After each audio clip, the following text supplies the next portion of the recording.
뉴스타파 기자 김경래 최강 시사. 김경래 최강 시사 2부 시작하겠습니다. 2부에서는 아까 예고해드린 대로 더불어민주당 홍영표 원내대표 연결합니다. 지금 국회가 꽉 막혀 있지 않습니까? 풀릴 기미가 잘 안 보여요. 일단 헌법재판관 후보자 인사 관련해가지고 양당의 갈등이 좀 심하고요. 여야의 갈등이 심하고, 그리고 지금 남아있는 그 산적한 현안들이 있지 않습니까? 선거제도 그렇고요. 선거제와 연계된 공수처법도 그렇고, 추경 편성, 남북 정상회담 추진, 여러 가지가 현안들이 있습니다. 두루 좀 여쭤보도록 하겠습니다. 더불어민주당 홍영표 원내대표 연결돼 있습니다. 안녕하세요. 네, 안녕하세요. 홍영표입니다. 네, 이거는 좀 여쭤보고 넘어가야 될 것 같아요. 그 자유한국당 전 현직 의원들 세월호 막말, 이거 어떻게 보십니까? 저는 어떻게 그런 말을 할 수 있는지 참 상상할 수가 없습니다. 제가 어제 세월호 5주기 기념 추모식에 갔다 왔습니다. 거기서 생존한 학생이 자기가 친구들하고 같이 탈출하지 못했던 거, 그리고 지금까지 정말 그 학생들과 국민들을 살릴 수 있는데도 정말 골든 타임을 놓쳐서 그 많은 사람들이 희생됐는데 아무도 책임지지 않고 사건의 진상도 밝히지 못하는 이런 상황에 대해서 너무나 이제 성년이 됐죠. 그 생존자 학생이 그렇게 절규를 하고 있는데, 정말 정치인이라는 사람들이 그렇게 가족들에게 상처를 주고, 정말 그렇게 혐오의, 증오의 언어로 이야기할 수 있는지 저는 너무 끔찍했습니다. 네. 그 한국당에서는 이 윤리위에 회부를 하겠다라고 밝혔지 않습니까? 국회 차원의 어떤 뭔가 조치도 있어야 되지 않느냐라는 얘기도 있어요. 그거 어떻게 보세요? 저는 우선 이제 그 발언한 차명진 전 의원은 현직 의원이 아니기 때문에 국회 차원에서 다루긴 어렵고, 아마 자유한국당에서 자체적으로 하겠지만 지난번에도 5.18 망언도 보셨지 않습니까? 그냥 그렇게 적당히 그냥 넘어가고, 저는 일단 자유한국당에서 어떤 조치를 취할지 지켜보겠지만 큰 기대를 안 합니다. 지금 자유한국당 분위기 자체가 이렇게 막말 정치, 혐오와 증오의 언어를 해서 자기 지지 세력들을 결집시켜야 되겠다. 그래서 상당히 그 성과를 보고 있거든요. 자유한국당 지지도가 많이 올라갔지 않습니까? 그러니까 더 경쟁적으로 아마 그러는 것 같고요. 그래서 이런 자유한국당의 어떤 분위기,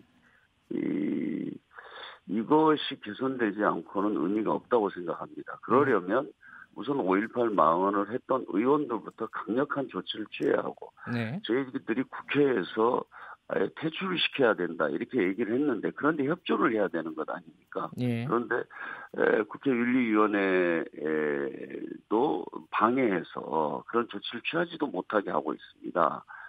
그래서 저는 이번에도 적당히 시간을 끌면서 아마 넘어가지 않을까 이렇게 보고 있습니다. 국회 윤리위는 자유한국당이 협조 안 하면은 진행이 원래 안 되는 건가요? 어떻습니까? 지금 국회 모든 운영이라는 게 국회 선진화법 때문에 위원회에서 정말 한 명이라도 반대하면 어떤 결정을 하기가 어렵고요.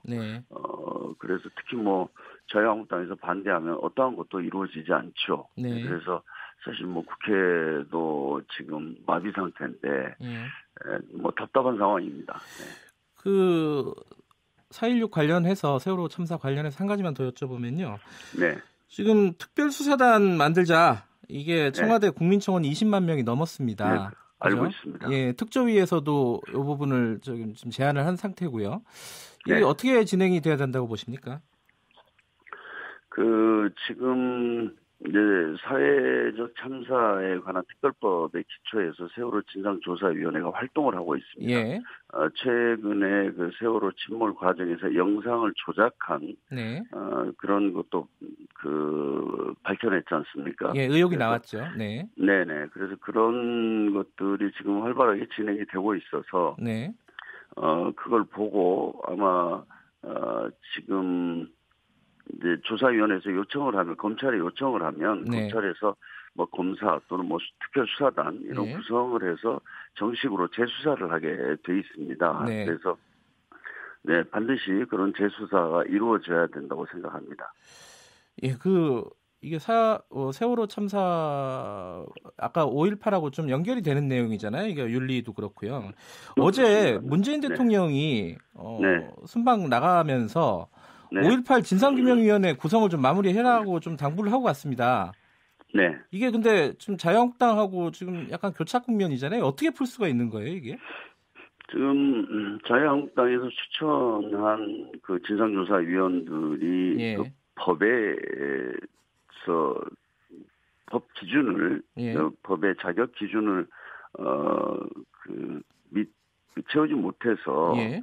지금 임명 검증 과정에서 안 됐거든요. 예. 그래서 그러면 다른 사람으로 빨리 대체해서 예. 추천을 해줘야 되는데 그걸 지금 자유한국당이 하고 있지 않습니다. 네. 그래서 지금 5.18도 다가오고 또 예. 최근만 하더라도 5.18에 대한 많은 또 사실들이 지금 속속 드러나고 있거든요. 네. 그래서 지금 이거 하루가 급한데 지금 자유한국당에서는 현재 5.18 진상조사위원회의 위원 자격 기준이 네. 너무나 이렇게 좀 제한적이어서 사람을 찾기가 어렵다. 그러니까 법을 바꾸어서 네. 좀 기준을 좀 완화해서 네. 뭐 예를 들면 뭐 군 출신도 할 수 있도록 네. 법을 개정하자. 뭐 이런 제안을 하고 있습니다. 그래서 뭐 저로서는 지금 어떤 형태로든지 빨리 출범이 중요하기 때문에 예. 그래야 진상조사가 시작할 수 있지 않습니까? 예. 그래서 좀 그것을 뭐 적극 검토하겠다 이런 입장입니다. 그런데 문제는 예. 또 그것도 시간 끌기 위한 하나의 어떤 그런 계산에서 하는 것 아닌가 하는 이런 걱정이 있습니다만 아무튼 어떤 형태로든지 좀 빨리 출범을 시켜야 되고요. 예. 대통령께서도 5.18 진상조사위원회는 지금 활동 시한이 작년 9월 12일부터 이미 시작이 됐습니다. 예. 그런데 또 기간도 2년 동안 이렇게 한정돼 있고요. 그렇기 때문에 이것을 시간을 끌면 정말 이거를 못하게 되는 거거든요. 아예 예. 무산시키고 5.18의 어떤 진상 규명의 마지막 기회를 저희가 놓쳐버리는 겁니다. 예. 그래서 자유한국당에서는 아무튼 뭐 작년 9월 12일부터 지금까지 예. 저는 뭐 굉장히 설득도 하고 호소도 하고 합니다만은 아무튼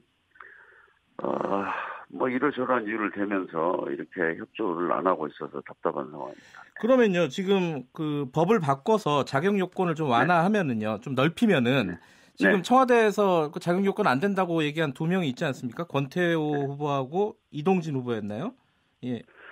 뭐 지금 아직 거기까지는 이야기를 안 했고요. 예. 아무튼 뭐 두 명 중에 한 명 정도는 그렇게 군 출신으로 해서 자격 기준을 좀 확대하면 뭐 가능할 수도 있다 이런 이야기가 있습니다. 그런데 현재는 그런 뭐 구체적인 이야기까지는 안 했고 아무튼 좀 기준을 좀 완화해야 우리가 사람을 찾을 수 있으니 법을 개정하자 지금 이렇게 얘기하고 있습니다. 자유한국당도 거기에 대해서는 찬성하고 있는 거고요.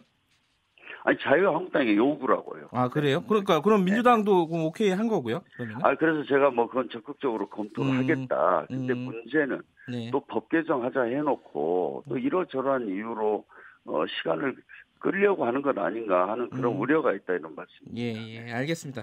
자 인사청문회 관련된 얘기 좀 여쭤볼게요. 네. 예, 그 헌법재판관 후보자 이미선 후보자요.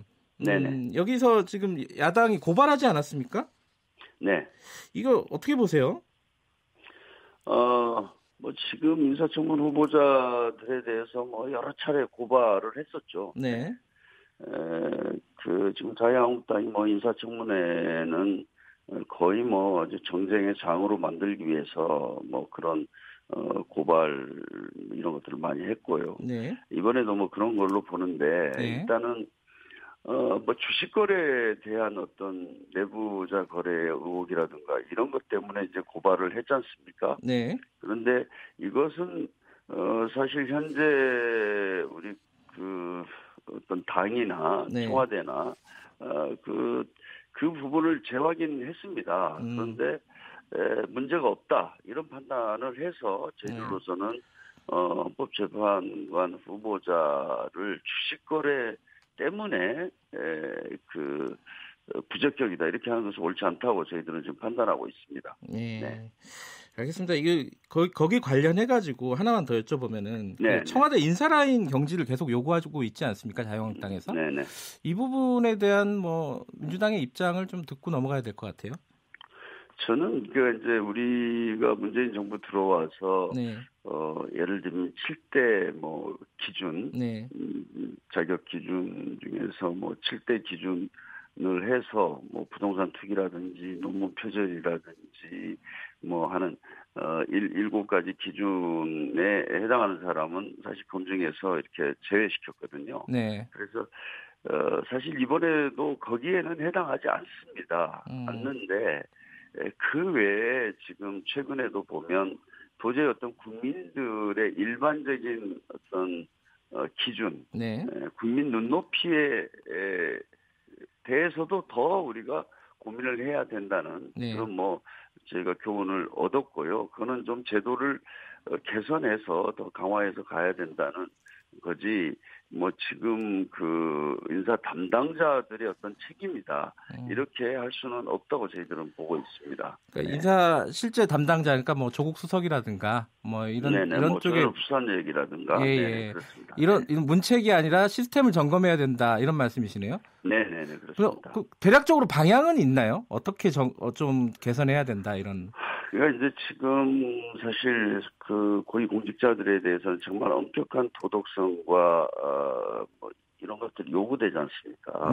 그만큼 국민의 눈높이가 더 높아졌습니다. 그런데 이제 실제로 보면은 어떤 분야에서 그래도 그분이 전문성과 역량에서 평가를 받는 사람들을 이렇게 하다 보면 정말 생각지도 못했던 많은 일들이 나오고 본인도 생각하지 못하는 20년, 30년 전 일도 문제가 되고 그러지 않습니까? 뭐 이제 그러다 보니까 일단은 뭐 사람 찾기가 굉장히 힘들다고 합니다.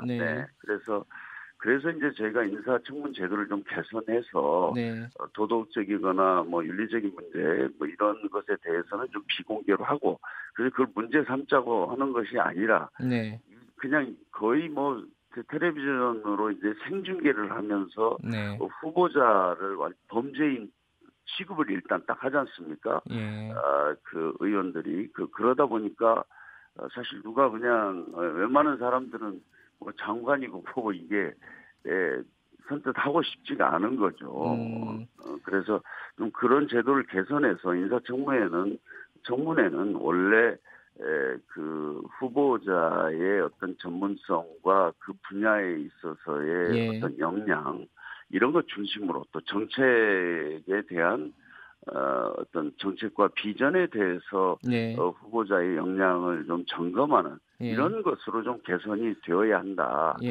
이렇게 해서 뭐 국회에서도 사실 여야 할 것 없이 거의 한 70개, 40개 정도의 지금 법안이 나와 있습니다. 그래서 그런 좀 개선을 하면 좀 더 낫지 않을까 이렇게 생각이 되고 있습니다. 알겠습니다. 그 인사 라인에 있는 분 얘기 잠깐 여쭤봐야겠어요. 조국 수석. 부산 경남 영입 1순위다. 뭐 이런 얘기도 있고요. 지금 이해찬 대표도 뭐 가능성은 열려 있다. 뭐 본인의 정치적 의지가 중요하다. 이런 취지의 말씀을 하셨고 어제 홍영표 대표께서도 가능성 열려 있다 정도로 말씀하셨죠? 네네. 아니 뭐 제가 이제 그 조국 수석을 계속해서 야당이 좀 표적으로 하는 것은 또 야당 나름대로 정치적 계산이 있다고 생각을 합니다. 그래서 그러나 저는 지금 어찌됐든 공직자로서 현재 일을 하고 있기 때문에 뭐 이렇게 뭐 우리 당에서 영입을 한다든가 이런 것은 뭐 모르겠습니다. 우리 당에 또 이제 개별 의원들이나 이런 의견을 가지고 있는 사람들도 많이 있습니다. 그러나 그거는 좀 뭐 현 단계에서 본격적으로 이야기하는 것은 저는 뭐 맞지 않다고 보고요.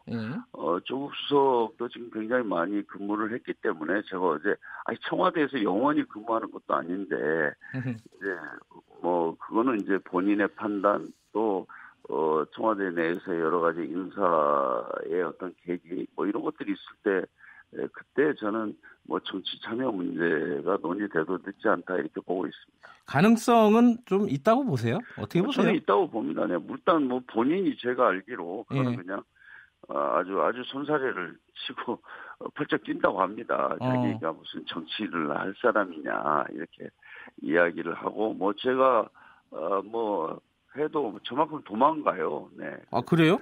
그러면 가능성이 없는 거네요? 아니 그래서 이제 뭐 옆에서 아마 이제 뭐 설득도 하는 사람들은 하기도 하고 그렇게 하니까 또 뭐 그럼 좀 봐야 되겠죠. 네. 근데 이게 뭐 야권에서 이런 얘기도 흘러나오고 있습니다. 인사검증 책임론에 대한 출구 전략이다. 이런 시각은 어떻게 보세요? 전혀 그건 사실이 아닙니다. 그래요? 제가 아까 말씀드린 대로 지금 인사 문제는 어떤 제도상의 문제, 이 제도를 개선하는 게 대단히 중요하다는 거죠. 예를 들면 우리가 7대 인사 검증 원칙 뭐 이런 걸 했습니다만 지금 그것만으로는 부족하다. 하다 보니까 국민 눈높이에 맞춰서 또 우리가 고려해야 할 사항들이 있다. 그래서 그런 기준도 좀 보강해야 된다 이런 거지. 그런 7대 기준을 세워놨는데 그걸 위반한 사람을 검증해서 이렇게 통과시키거나 그런 일은 없었거든요. 그 윤영찬 전 수석도 당에 들어오지 않았습니까 지금? 네네. 이번 총선에 또 조국 수석 말고 등판 가능성이 있는 사람 누가 있다고 보세요? 저는 뭐 문재인 정부와 민주당은 한 배를 탄 거 아닙니까? 뭐 저희가 집권 여당이고요. 그래서 저는 정부나 청와대에서도 아주 역량이 있는 분들이 내년도 총선에 이렇게 참여해서 우리가 좀 좋은 성과를 내는 것이 문재인 정부 성공을 위해서 대단히 중요하다 이렇게 보고 있습니다. 뭐 둘이 뭉술이하게 말씀을 해주시네요. 아니, 뭐 그건 당연히 그럴 수 있는 거 아니에요? 많이 나오면 좋겠다 이런 말씀이시네요. 아니 뭐 역량이 있고 경쟁력 있는 분들이 많이 나와서 우리가 승리할 수 있으면 좋은 거 아닙니까? 알겠습니다. 이 뒤에 얘기가 많이 남았는데 다음에 해야겠습니다. 고맙습니다. 오늘 말씀. 네, 감사합니다. 홍영표 더불어민주당 원내대표였습니다.